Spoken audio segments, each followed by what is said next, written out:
Olha só, gente, colecionadores, atiradores e caçadores estão proibidos de portar armas e munições em todo o país entre os dias 1º e 3 de outubro. Dessa forma, fica vetado o transporte de armamento tanto no dia das eleições quanto nas 24 horas antes e depois da data. O atual presidente do TSE, o ministro Alexandre de Moraes, foi favorável à medida, argumentando que importa considerar também o quadro de disputas observados nas redes sociais, de onde resultam muitas vezes lamentáveis episódios de violência política agravados pela circulação de armas de fogo. Serrão, eu quero uma análise sua sobre essa ação, ou proibição no caso, por parte do TSE. Decisão óbvia, ululante. Dia de eleição, ninguém tem que ficar andando com arma, a não ser quem seja autoridade de segurança responsável por isso. Ponto. Dia de eleição, a sua arma, negão, é o voto. É assim ou assim. Você que escolhe. Cris. Narrativa, né? É tudo uma narrativa, essa coisa de violência política, de não pode arma. Até parece que alguma vez na história das eleições brasileiras, pelo menos nas últimas décadas aí que a gente acompanha, teve algum episódio que não fosse isolado, algum episódio coletivo de todos os eleitores que têm armas indo armados. Isso não existe. Eu hoje estava acompanhando a última sessão do TSE, antes das eleições, e o ministro Alexandre de Moraes teve a pachorra de dizer, falando sobre essa novidade aí de tão proibidos os CACs de sair às ruas armados, e aí ele dizendo o seguinte: eleição não é dia de passear com fuzil. Olha que barbaridade, por acaso algum outro dia do ano é dia de passear com fuzil, senhor Alexandre de Moraes? Nenhum dia é dia de passear com fuzil. Vamos parar de atormentar a população. Né? Depende, Cris. Se for traficante que vota no Lula, sim. Enfim, é narrativa. Isso não tem nada a ver. Para mim é óbvio, como diz o Serrão, é óbvio e ululante que não é nem eleição e nem nenhum outro dia para sair portando arma aí, até porque a lei não permite isso, né? E aos CACs permite ir para os locais, para as escolas de tiro, mas não para local de votação. O Alexandre de Moraes está dizendo o óbvio, apenas para chamar a atenção. Fala, Piperno. Uma medida correta, não há necessidade de se exibir com armas na rua, como fez, por exemplo, aquele cidadão que lambeu aí, né, enfim, uma arma, uma escopeta ontem, ameaçando e tal. Talvez fosse alguma questão aí mais relacionada aí Olha a narrativa. Culto, eu falo, mas o vídeo viralizou, o mundo todo viu. Fábio, assim como se matou gente na Foz do Iguaçu, se matou gente no Mato Grosso, outro dia lá no interior do Ceará. Piperno, viu a imagem da turma comando? É melhor evitar.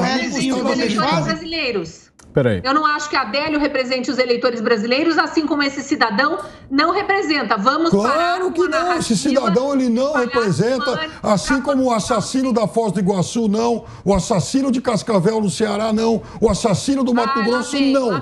Mas a questão é que esse tipo de gente existe. Esse tipo de gente existe. Não vamos passar uma borracha nisso. Esses três personagens são assassinos, assim como o Adélio. Eles existem. Piperno, não existiram pra você? Porque quando é petista matando bolsonarista, a imprensa fala que homem matou homem. Não existe pra todo lado. Então, em 2018 teve lulista. Na verdade, era eleitora do Haddad, né? Desenhando com um estilete, eu acho, na sua própria barriga, uma suástica para dizer que foi atacada por bolsonarista. Não caiam nessas narrativas. Então, essa moça foi uma cretina, mas ela não foi uma assassina. Cretinice é uma burrice, é algo menos criminoso do que o assassino da Foz do Iguaçu, o assassino de Cascavel, o assassino do Mato Grosso. Deixa eu só pedir para vocês, por favor, cada um no seu tempo, porque senão a gente não entende. Vamos lá, Constantino. Caso o Piperno não tenha visto, eu posso mandar, mas andou circulando também, viralizando, já que ele viu só o cara lambendo o cano, né? Circulou festa de funk, baile funk em favela, onde os traficantes que comandam um pedaço declararam voto no Lula, né? Para nenhuma surpresa de ninguém. E também gente do Comando Vermelho fazendo o mesmo L dos artistas, que muitos deles são consumidores do que a turma vende, né? Vamos lá. Cris, por favor.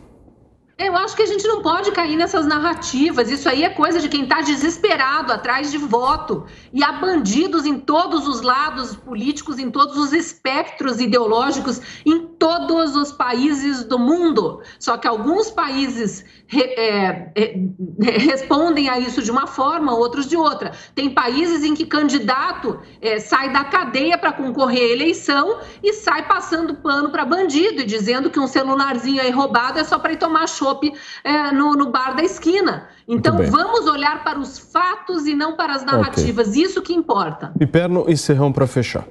De fato, há bandidos e a gente violenta em todos os espectros políticos, em todos os lugares do mundo, e esse é o motivo a mais para se não determinar um liberou geral de armas no final de semana. Inclusive os bandidos da milícia também, os bandidos da milícia do escritório do crime, a gente sabe quem apoia. Serrão, para fechar, um tweet. Lula tatuado, assassino.